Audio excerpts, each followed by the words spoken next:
Guys, so ayan na. Ilalagay na natin yung sayote. Yan, lagay na natin siya.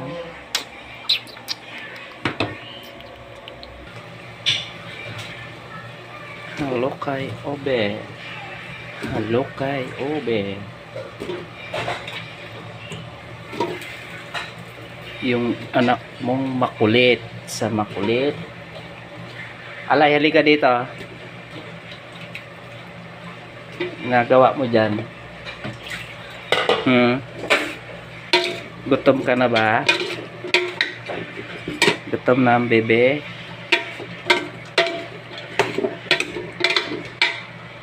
Ayan, kulo. At lalagyan natin siya ng isang timbang tubig para maraming sabaw. Joke lang. Ito, mga isang pitsil lang. Kasi marami siya eh. So, isang pitsil. Yung tamang pitsil lang. So, ayan. Takpan na natin. Antayan natin kumulo. Tapos saka natin ilagay yung malunggay. Ito. Siya na yung pinakalas. Ilalagay natin. Tsaka yung siling green. Ito. Siling green. Ilalagay natin siya mamaya. Pagka malapit na siya maluto. Pagkakulo.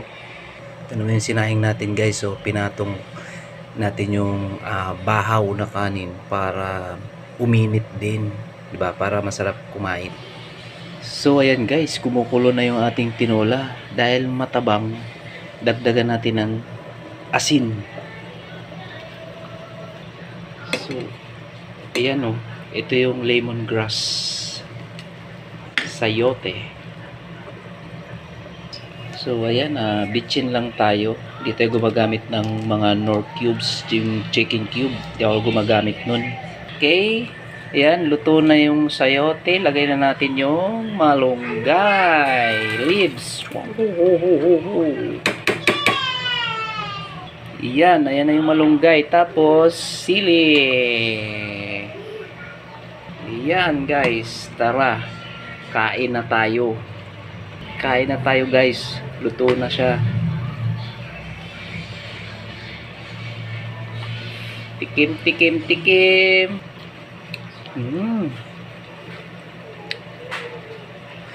Sarap.